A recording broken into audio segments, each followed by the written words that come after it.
राष्ट्रीय आय में देखते हैं राष्ट्रीय आय के मापन की अवधारणाओं के साथ साथ राष्ट्रीय आय की गणना के लिए कौन कौन सी विधियां प्रयोग में लाई जाती हैं। राष्ट्रीय आय की गणना की 3 प्रमुख विधियां मानी जाती हैं। एक उत्पादन गणना विधि, जिसे विकासशील देशों के लिए उपयोगी माना जाता है और सर्वाधिक उपयोगी माना गया कृषि क्षेत्र के लिए। दूसरा हमारा विधि है आय गणना विधि, जिसे विकसित देशों के लिए उपयोगी माना जाता है, जिसमें राष्ट्रीय आय की गणना मिश्रण विधियों के आधार पर की जाती है। और तीसरा है हमारा व्यय गणना विधि। ये 3 प्रमुख विधियां हैं जिनके माध्यम से राष्ट्रीय आय की गणना का कार्य संपन्न किया जाता है। सबसे पहले हम देखते हैं कि उत्पादन गणना विधि क्या है। उत्पादन गणना विधि का प्रतिपादक, जैसा कि आप जानते हैं, साइमन कुजनेटस को माना जाता है। साइमन कुजनेटस के द्वारा उत्पादन गणना विधि को वस्तु सेवा विधि का नाम दिया गया। मूल्य वर्धन विधि का नाम दिया गया। इनके अनुसार जीडीपी की जो परिभाषा है उसी के मापन का आधार उत्पादन गणना विधि है। यानी कहने का अभिप्राय क्या है कि एक वित्तीय वर्ष या एक राजकोषीय वर्ष के अंतर्गत जितनी भी समस्त वस्तु एवं सेवाओं का उत्पादन भारत के अंतर्गत किया जाता है, उनके शुद्ध मौद्रिक मूल्य के मापन को ही उत्पादन गणना विधि कहा जाता है। भारतीय अर्थव्यवस्था के अंतर्गत उत्पादन का कार्य प्रमुखता कृषि क्षेत्र और उद्योग क्षेत्र के लिए किया जाता है। इसी कारण से जो है उत्पादन गणना विधि भारत के अंतर्गत कृषि क्षेत्र के लिए सबसे महत्वपूर्ण मानी जाती है। दूसरा है हमारा आय गणना विधि। आय गणना विधि क्या है कि राष्ट्रीय आय का आकलन उत्पाद कारकों के लिए किए गए भुगतान कारकों के आधार पर की जाती है। जैसा कि आपको ज्ञात होगा कि मैंने आपको बताया था कि उत्पादन के 4 कारक होते हैं और उन पर किए गए खर्च के कारक भी 4 हैं।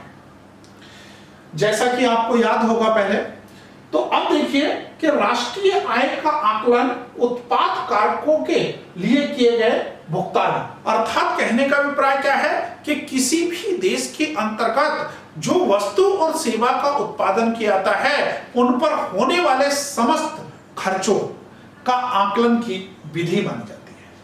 अर्थात इसीलिए इसे साधन भुगतान विधि के नाम से भी जाना जाता है। इस विधि के अंतर्गत जो है आय की असमानता को प्रदर्शित किया जाता है, अर्थात इसमें आयकर देने वाले और आयकर ना देने वालों की गणना की जाती है। इसका विकसित देशों की अर्थव्यवस्था के लिए इसे अधिक उपयोगी माना गया है। तीसरी हमारी विधि है व्यय गणना विधि। इसमें उपभोग और निवेश विधि के नाम से भी जाना जाता है। इसमें वस्तु और सेवा पर किए जाने वाले कुल खर्च को जोड़कर राष्ट्रीय आय की गणना की जाती है। जैसे राष्ट्रीय आय इज इक्वल टू कुल उपभोग प्लस कुल खर्च इज इक्वल टू कुल बचत। यानी कि कहने का अभिप्राय क्या है कि जैसे उदाहरण के तौर पर मान लीजिए कि हमारा कुल उपभोग प्लस कुछ खर्च इज इक्वल टू कुल बचत ही क्या कहलाती है हमारा व्यय गणना विधि। ये 3 प्रमुख अवधारणाएं हैं। इसके अतिरिक्त राष्ट्रीय आय के मापन के लिए हमारी अन्य विधियों का भी विकास किया गया, जैसे सामाजिक लेखांकन विधि। सामाजिक लेखांकन विधि का प्रतिपादन 1984 के अंतर्गत हमारे रिचर्ड स्टोन ने प्रतिपादित किया। रिचर्ड स्टोन ने इसे आय लेखांकन विधि का नाम भी दिया। इसके अंतर्गत विभिन्न प्रकार के लेखाओं के लेन देन और एक प्रकार से जो है लेखाओं को विभाजित कर गणना की जाती है, अर्थात इसमें विभिन्न वर्गों के योग के सामूहिकरण को सामाजिक लेखांकन विधि का नाम किया जाता है। उदाहरण के तौर पर मान लीजिए इस तरीके से अलग अलग वर्ग, जैसे शिक्षा का वर्ग, हमारा स्वास्थ्य खर्च वर्ग, हमारा एक तरीके से उद्योग यानी कि उत्पादन। तो कहने का अभिप्राय क्या है कि अलग अलग मदों पर जो खर्च किया जाता है उन्हें अलग अलग मदों में बांटकर राष्ट्रीय आय की गणना का कार्य संपन्न किया जाता है। एक अन्य अवधारणा है क्रय शक्ति अवधारणा। क्रय शक्ति जो अवधारणा है वो क्या है, हमारा क्रय शक्ति समता यानी कि परचेजिंग पावर पैरिटी पीपीपी। विश्व बैंक के द्वारा राष्ट्रीय आय की गणना किसके द्वारा की जाती है, विनिमय दर के द्वारा। जबकि दूसरी वित्तीय संस्था आईएमएफ यानी कि अंतरराष्ट्रीय मुद्रा कोष किसके आधार पर करता है, क्रय शक्ति समता के आधार पर। ये दोनों ही वित्तीय संस्थाएं अंतरराष्ट्रीय स्तर पर देशों की प्रति व्यक्ति आय अर्थात राष्ट्रीय आय की गणना का कार्य करती है।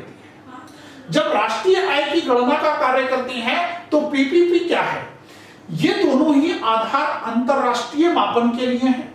ये स्थानीय स्तर पर स्थानीय मुद्रा की खरीद क्षमता को दर्शाता है। उदाहरण के लिए यदि भारत में कोई वस्तु 30 रुपए में प्राप्त होती है तो उसी वस्तु को यूएसए में $3 और यूरोप में $1 में खरीदा जा सकता है। अर्थात जैसे विश्व के विभिन्न देश पाकिस्तान, नेपाल, भूटान, यदि नेपाल में एक वस्तु 50 रुपए की प्राप्त होती है तो भारत में उसी वस्तु के लिए 25 रुपए अदा करना पड़ेगा। इन के आधार पर अर्थात क्रय शक्ति के आधार पर यदि वर्तमान में भारतीय अर्थव्यवस्था की रैंकिंग या स्थिति को देखें तो भारतीय अर्थव्यवस्था क्रय शक्ति के आधार पर विश्व की तीसरी बड़ी अर्थव्यवस्था है। अर्थात अधिकांश सवाल परीक्षा में यहीं से पूछा जाएगा प्रीलिम्स में, क्या विनिमय दर के आधार पर भारतीय अर्थव्यवस्था कौन सी स्थान पर है, क्रय शक्ति क्षमता के आधार पर कौन से स्थान पर है। तो पहले स्थान पर अमेरिका, दूसरे स्थान पर चीन और तीसरे स्थान पर भारत है। जैसा कि हमने आपको बताया कि अंतरराष्ट्रीय स्तर पर राष्ट्रीय आय के मापन की दो प्रमुख संस्थाएं हैं, एक विश्व बैंक और दूसरी आईएमएफ। आईएमएफ के द्वारा विश्व के देशों की रैंकिंग तय करने के लिए क्रय शक्ति के आधार पर राष्ट्रीय आय का मापन किया जाता है, लेकिन विश्व बैंक के द्वारा विनिमय दर के आधार पर जो है हमारी राष्ट्रीय आय का आकलन किया जाता है। वित्तीय वर्ष 2020-21 के अनुसार यदि हम देखें तो भारत की जो स्थान है वो विश्व की 5वीं बड़ी अर्थव्यवस्था है। किसके आधार पर, विनिमय दर के आधार पर। लेकिन क्रय शक्ति विनिमय दर के आधार पर 5वीं बड़ी अर्थव्यवस्था है, लेकिन अर्थशास्त्री भारत की बढ़ती हुई प्रगतिशील अर्थव्यवस्था के कारण यह अनुमान लगा रहे हैं कि 2050 तक भारतीय अर्थव्यवस्था का स्थान 5वें स्थान से घटकर तीसरे, अर्थात चीन विश्व का पहला स्थान होगा, अमेरिका दूसरा स्थान होगा, भारत तीसरा स्थान और ब्राजील चौथे स्थान पर चला जाएगा। थैंक यू, धन्यवाद दोस्तों। आज राष्ट्रीय आय हमारा पूरा चैप्टर कंप्लीट हो जाता है और निश्चित रूप से परीक्षा में आए हुए सवालों का उत्तर अध्ययन करने के उपरांत आप देने में सक्षम